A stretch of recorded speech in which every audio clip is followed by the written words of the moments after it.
नमस्कार.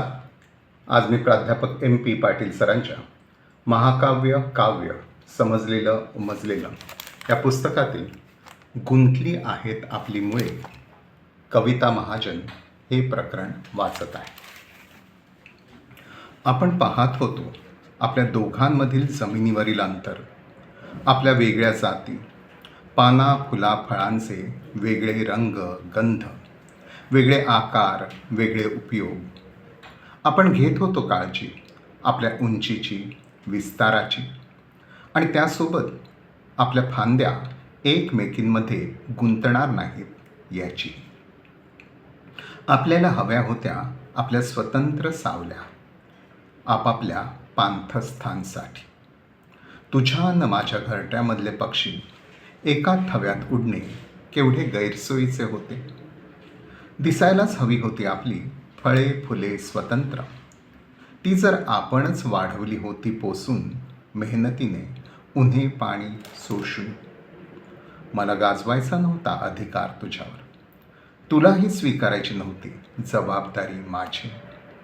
आपण सतत सावध रात्रंदिवस एकमेकांपासून, दुसऱ्याकडून उपटले जाण्याच्या काल्पनिक भयाने ग्रासले.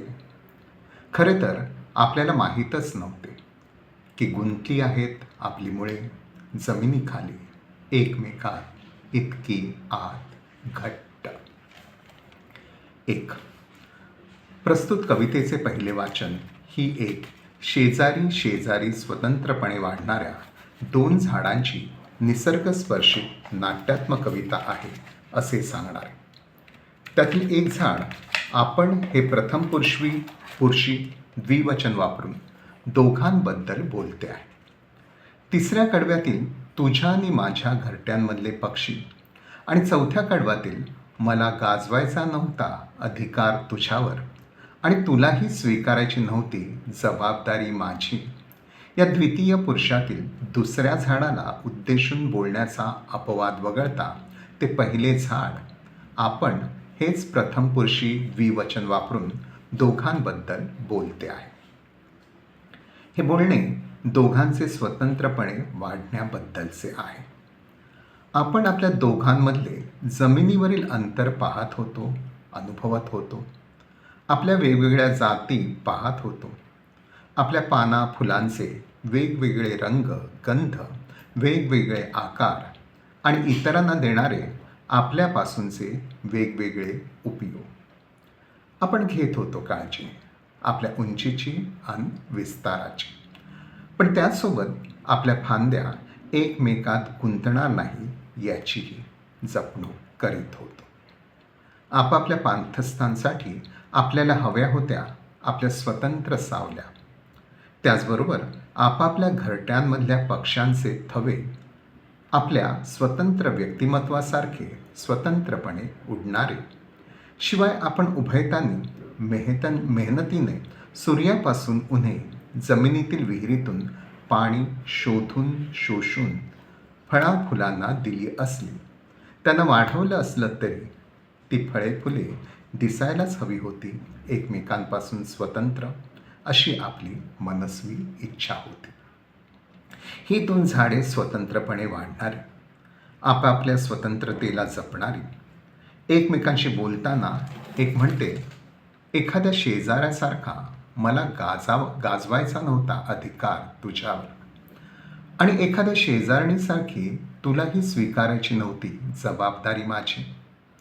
आपण सतत सावध रात्रंदिवस एकमेकांपासून, पण आपण एका भयाने ग्रासलेले असतो. ते भय म्हणजे आपण कुणीतरी दुसऱ्याकडून उपटले जाण्याचे. पण ते भय तसे काल्पनिकच असते, कारण आपल्याला माहीत नसते की आपली दोघांची मुळे जमिनीखाली अगदी आत एकमेकात घट्ट गुंतली आहे. त्यामुळे आपल्याला एवढी बळकटी लाभलेली असते की आपण कुणा दुसऱ्याकडून उपटले जाणे शक्यच नसते. 2. प्रस्तुत कवितेचे पहिले वाचन ही एक शेजारी शेजारी स्वतंत्रपणे वाढणाऱ्या दोन झाडांची निसर्गस्पर्शित नाट्यात्मक कविता आहे असे सांगणारे असले तरी कवितेच्या चौथ्या पाचव्या कडव्यांपाशी पोहोचताच या कवितेचा सरळ सरळ प्रतिकात्मक ध्वन्यार्थ स्पष्टपणे जाणवू लागतो. या प्रतिकात्मक ध्वन्यार्थात ही दोन झाडे म्हणजे एकमेकांच्या स्नेहशीलतेत पण स्वतंत्रपणे जगणाऱ्या स्त्री पुरुषांची प्रतीके आहेत हेच जाणवते. दोघेही परस्परांना देत घेत वास्तवातलं जीवन जगताना स्वतःच्या व्यक्तिमत्वांना स्वतंत्रपणे जपत जगत असतात. मला गाजवायचा नव्हता अधिकार तुझ्यावर, तुलाही स्वीकारायची नव्हती जबाबदारी माझी. या चौथ्या कडव्यातील द्विपंक्तीतून हा स्त्री पुरुष संबंधीचा ध्वन्यार्थ स्पष्ट होतो.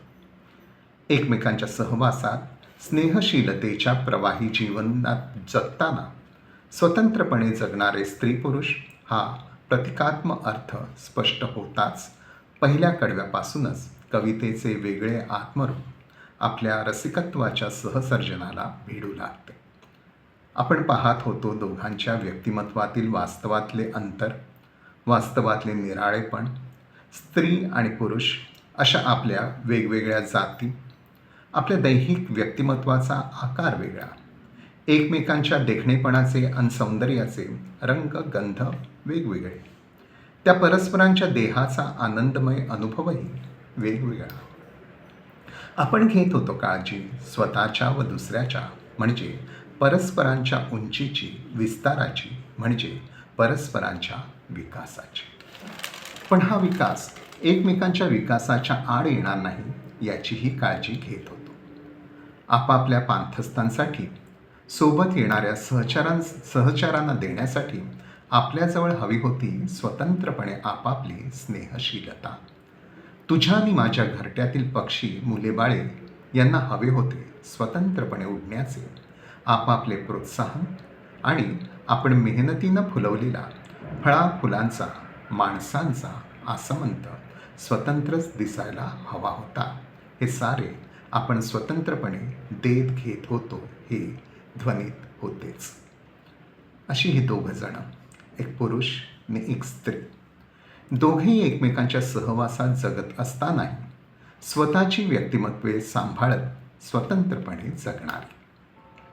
एकाला गाजवायचा नव्हता अधिकार दुसऱ्यावर आणि दुसऱ्याला स्वीकारायची नव्हती जबाबदारी पहिल्याची, अशी मुक्तपणे स्वतंत्रपणे जगणारी. तरी पण ती दोघं सतत सावध, रात्रंदिवस एकमेकांपासून आणि एका भयाने ग्रासलेले.